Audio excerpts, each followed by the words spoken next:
మనకు పూజయందు దేశకాల సంకీర్తనము అని ఒక మాట ఉంది. దానిలో ముందు మీరు ఎక్కడ ఉన్నారో చెప్పాలి. మీరు ఎక్కడ ఉన్నారో ఈశ్వరుడికి తెలియదా అని అనుకోకూడదు. మీరు ఎక్కడ ఉన్నారో అది మీకు తెలిసి ఉండాలి. కాబట్టి అనంతములోకి వెళ్ళే ముందు మీరు మొదట సంకల్పం చెప్పడంతో ప్రారంభిస్తారు. శ్రీ श्रीमहाविष्णोराज्ञया प्रवर्तमानस्य अद्य ब्राह्मणः द्वितीयपरार्थे श्वेतवराहकल्पे वैवस्वतमन्वन्तरे अष्टावंशन्महायुगे कलियुगे प्रथमापादे जम्बूद्वीपे भरतवर्षे भरतखण्डे मेरोः दक्षिणदिग्भागे श्रीशैलस्य ईशान्यदिग्भागे गङ्गागोदावर्चो मध्यप्रदेशे स्वगृहे లేదా వసతి గృహే సమస్త దేవతా బ్రాహ్మణ హరిహర సన్నిధౌ అస్మిన్ వర్తమాన వ్యావహారిక చాంద్రమానేన అని చెప్పి ఇప్పుడు పూజ ఎప్పుడు చేస్తున్నారో కాలం చెప్తారు. కాలం చెప్పేటప్పుడు ఒక వరుసలో చెప్తారు. మీ ఇష్టం వచ్చినట్టు చెప్పడానికి వీల్లేదు. చెప్పేటప్పుడు ముందు సంవత్సరం పేరు, ఆ తర్వాత ఆయనం పేరు, ఋతువు పేరు, మాసము పేరు, పక్షము పేరు, తిథి పేరు, వాసరః ఆ రోజు పేరు, శుభనక్షత్ర, శుభయోగ, శుభకరణ, ఏవంగుణ, విశేషణ, విశిష్టాయాం అని చెప్తారు. ఆరుగా ఏడవ దానిని విడతీస్తారు. ముందు సంవత్సరంగా చెప్తారు.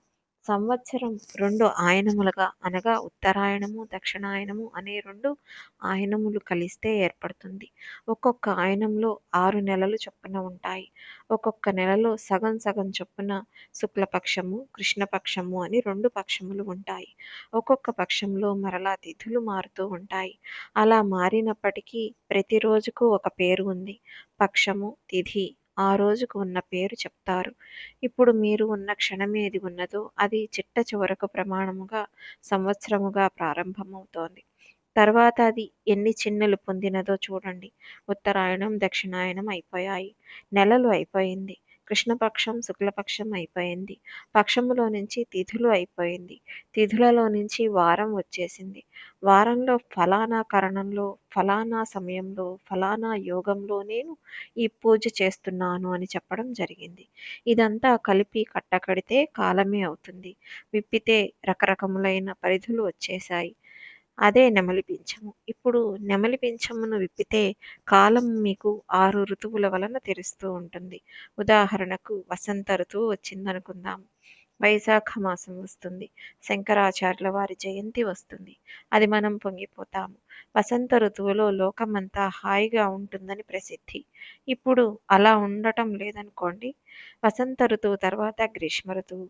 ఈ ఋతువులో ఎండలు హోరెత్తిపోతాయి. గ్రీష్మ ఋతువు వెళ్ళిపోతే వర్ష ఋతువు వస్తుంది. వర్షములు పడతాయి. వర్ష ఋతువు వెళ్ళిపోయిన పిదప శరదృతువు వస్తుంది. ఈ ఋతువులో పండు వెన్నెల కాస్తుంది. శరదృతువు అయిపోతే హేమంత ఋతువు వస్తుంది. ఈసరికి విశేషమైన మంచు పడుతూ ఉంటుంది. ఆర్ద్ర నక్షత్రంలో తిరుప్పావై చదువుతూ శివాభిషేకములు చెయ్యాలని శాస్త్రం చెప్పింది. హేమంత ఋతువు అయిపోయిన తర్వాత శిశిర ఋతువు వస్తుంది. చెట్లు ఆకులు రాల్చేస్తాయి. శిశిర ఋతువు అయిపోతే మరలా వసంత ఋతువు వస్తుంది. ఈ విధంగా కదలిపోతున్న కాలము ఇప్పుడు మీ దేహమునకు కలిగే సుఖదుఖముల రూపంలో మారుతున్న ఋతువుల రూపంలో తెలుస్తోంది. ఈ తెలియబడే 6 ఋతువులే సుబ్రహ్మణ్యుడి 6 ముఖములు. ఇప్పుడు ఆయన కూర్చున్న కాలమే నెమలి. దాని కాళ్ళ క్రింద ఒక పాము పడి ఉంటుంది. ఆ పాము ఏమిటి? పాము మృత్యువునకు సంకేతము. ఇటువంటి పాము నెమలి కాళ్ళ కింద పడిపోయింది. నెమలికి పాముతో ఆజన్మ శత్రుత్వం. నెమలి పామును చంపేస్తుంది. అంటే కాలమునందు పుట్టి కాలమునందు నశించిపోకుండా కాలాతీతమైన స్థితిని మోక్షమును పొందాలంటే నెమలి మీద కూర్చున్న వాడి పాదములు పట్టుకోవాలి. కాబట్టి ఇప్పుడు మనం సుబ్రహ్మణ్యుడి పాదములు పట్టుకోవాలి. ఆయన పరబ్రహ్మము కనుక ఆత్మావై పుత్రనామాసి. తండ్రికి కుమారుడికి అభేదము. కాబట్టి ఇప్పుడు పరమశివుడికి సుబ్రహ్మణ్యుడికి తత్వతః భేదము ఉండదు. బ్రహ్మమే అయి ఉంటారు. మయూరాధిరూఢం మహావాక్యగూఢం అన్నారు శంకరులు. మనకు తత్వమసి మొదలైనవి మహావాక్యములని ఉన్నాయి. ఇవి ఇక్కడే ఇప్పుడే ఈశ్వరుడవై ఉన్నావు అని చెబుతూ ఉంటాయి. మీరు ఆయనను తెలుసుకుంటే మీరు ఆయన అవుతారు. మనోహారి దేహం మహాచిత్తగేహం ముందు భక్తి ప్రారంభం అవ్వాలి. ఆ మూర్తిని చూడగానే మనస్సు పొంగిపోవాలి. అంతటి అందగాడైన పురుష స్వరూపం సుబ్రహ్మణ్య స్వరూపం. స్వామి ఇక్కడే ఉంటాడు. మహాదేవదేవం మహావేద భావం. మహాదేవుడు అంటే పరమేశ్వరుడు. ఈ లోకమునందు వెలసిన దేవాధిదేవుడు. ఆయన వేదముల చేత ప్రతిపాదించబడిన జ్ఞానము. మహాదేవ బాలం భజే లోకపాలం. మహాదేవుని కుమారుడవు, లోకములను పరిపాలించేవాడివి. అటువంటి తండ్రి, నేను నీకు నమస్కరిస్తున్నాను అని స్తుతించారు. శంకరాచార్య ప్రణీతమైన ఈ భుజంగ స్తోత్రమును చదివితే మీ మనస్సు మిక్కిలి ప్రశాంతతను పొందుతుంది. శంకరులు అంటున్నారు, స్వామి, తిరుచెందూరులో క్రింద సముద్రం ఉంది. కెరటములు సముద్రంలో నుంచి బయలుదేరతాయి. బయలుదేరిన ఈ కెరటం విరిగిపోయి కూడా ప్రయాణం చేస్తుంది. కెరటమునకు సముద్రము ఒడ్డు తగిలినప్పుడు ఆ ప్రయాణం అంతమైపోయి మరలా ఆ సముద్రంలోనికి పోయి ప్రశాంతపడిపోతుంది. అక్కడ ఒడ్డున ఉన్న కొండ మీద నీవు ఉన్నావు. సముద్రము నుండి పుట్టిన కెరటము సముద్రంలో పెరిగి, సముద్రంలో విరిగి భూమి వరకు వచ్చి ఒడ్డుకు తగిలి సముద్రంలోకి వెళ్ళిపోయినప్పుడు తాను మరలా సముద్రమై ప్రశాంతపడినట్లు, తిరుచెందూరులో నిన్ను చూసి నిన్ను స్తోత్రం చేసిన వాడికి మనస్సులో ఏ అలజడులు ఉన్నాయో అవి ఒడ్డుకి చేరినట్లే. సముద్ర గాంభీర్యమును పొందుతాడు. కానీ ఇంకా మరలా మనస్సులో అలజడిగా ఉందన్నమాట వాడి నోటి వెంట రాదు అన్నారు. అంతటి శక్తి తిరుచెందూరు క్షేత్రమునకు ఉన్నది. అక్కడ శంకరాచార్య స్వామి జీవితంలో ఒక చిత్రమైన సంఘటన జరిగింది. ఆయన 5 ఆత్మలింగములను తీసుకువచ్చారు. ఈ జాతికి సౌందర్యలహరిని, ప్రస్థాన త్రయమునకు వ్యాఖ్యానమును ఇచ్చారు. ఆయన చెయ్యని స్తోత్రం లేదు. ఆయన వెయ్యని చక్రం లేదు. అంతటి మహాపురుషుడు సుబ్రహ్మణ్యుడిని కౌగిలించుకొని అహం సర్వదా దుఃఖ భారావసన్నో అంటూ ఒక శ్లోకం చెప్పారు. స్వామి, నేను చాలా దుఃఖ భారంతో వడలిపోయాను. సుబ్రహ్మణ్యుడిని కౌగిలించుకోగానే శంకరాచార్యుల వారి మనసులో కదిలిన భావన ఏమిటో తెలుసా అండి? నన్ను కౌగిలించుకున్నాడు. నేను ఈ ఆనందమును పొందుతాను. నేను ఎప్పుడు అహం బ్రహ్మాస్మి స్థాయిలో సంతోషంగా ఉండేవాడినే. కానీ లోకమంతా సంసారంలో ఉన్నవాళ్ళు అనేక బాధలతో, దుఃఖములతో ఉన్నారు. వాళ్ళ బాధలు పోయేటట్టుగా నా ఒడిలో కూర్చుని నన్ను గట్టిగా కౌగిలించుకున్న సుబ్రహ్మణ్యుని చెవిలో లోకం మాట నేను వెయ్యాలి. అలా వేస్తే ఆయన గుర్తుపెట్టుకుని నా తండ్రి వీళ్ళందరినీ కాపాడాలి అని మనందరి తరఫున శంకరులు భుజంగం చేశారు. మనం ఏమిచ్చి ఆయన రుణం తీర్చుకుంటాం? జగద్గురు శంకరులకు నమస్కరించని బ్రతుకు ఒక బ్రతుకు కాదు.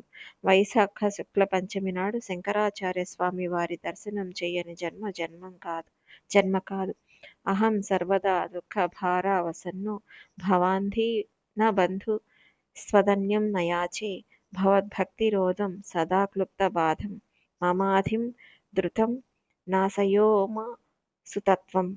ఇంకా భుజంగ స్తోత్రంలో శంకరులు అన్నారు, ఓ ఉమాసుతుడా, ఓ సుబ్రహ్మణ్యుడా, ఎన్నో దుఃఖములు నాలో ఉండడం వలన నేను నీ వంక చూడలేకపోతున్నాను, నిన్ను స్తోత్రం చేయలేకపోతున్నాను. ఈశ్వర, నా దుఃఖములను పరిమార్చి నేను సంతోషంగా ఉండేటట్టు చెయ్యి అన్నారు. అందుకే జన్మ జన్మాంతరములుగా ఎక్కడైనా దోషం జరిగితే ఎన్ని మహాపాపములు కట్టి కుదిపి ఏడిపిస్తాయో శంకరాచార్యుల వారు ఒక జాబితా చెప్తారు. స్వామి, నాకు ముందు నా వంశంలో పుట్టిన వాళ్ళు ఎవరు దోషభూయిష్టమైన నడవడితో ఉన్నారో నాకు తెలియదు. దాని వలన మూర్ఛవ్యాధి వస్తోంది. కుష్ఠువ్యాధి, ఊపిరితిత్తులకు క్షయవ్యాధి వస్తున్నాయి. అపారమైనటువంటి మేహం లోపల పుడుతోంది. జ్వరం వస్తోంది. పిచ్చెక్కుతోంది. కొన్ని వ్యాధుల ద్వారా శరీరంలోని అధోభాగం నుండి రక్తం కారిపోతోంది. ఈశ్వర, ఇలాంటి రోగములను మాకు ఎందుకు ఇచ్చావు? ఎవరో చేసిన పాపం ఆ వంశమునంతటినీ కట్టి కుడుపుతోంది. నీవు అనుగ్రహించి నా చేత పలికిస్తున్న భుజంగంలో నిన్ను నమ్మి చెప్తున్నాను. ఇది ఎవరు చదువుతారో వారికి ఆ బాధలన్నీ లేకుండా చేసేయి. ఆ వంశంలో ఎప్పుడో ముందు జరిగిన పాపములను దగ్ధం చేసేయి. ఇంకా ఆ వంశం బాధపడకుండా చేసేయి. ఇది నాకు నీవు ఇవ్వవలసిన వరం అని భుజంగంలో శంకరాచార్యుల వారు అడిగారు. అందుకే మనకి రోగం ఉంది, ఔషధం ఉంది. ఈవేళ మన దరిద్రం ఏమిటంటే ఔషధంను మనం సేవించటం మానేసి రోగం తగ్గమంటే ఎందుకు తగ్గుతుంది? శంకర భగవత్పాదులు మందులన్నీ ఇచ్చిన గొప్ప వైద్యులు. ఈవేళ ఆయన ఇచ్చిన ఔషధములను మనం సేవించడం లేదు. సుబ్రహ్మణ్య భుజంగ స్తోత్రం చదువుకుంటే వంశములు నిలబడతాయి, మన బాధలు పోతాయి. ఏదో పెద్ద రోగం రావలసినది చిన్న రోగంతో ఈశ్వరుడు తీసేస్తాడు. యజమాని అన్నవాడు ప్రతిరోజు సుబ్రహ్మణ్య భుజంగ స్తోత్రమును చదివి తీరాలి.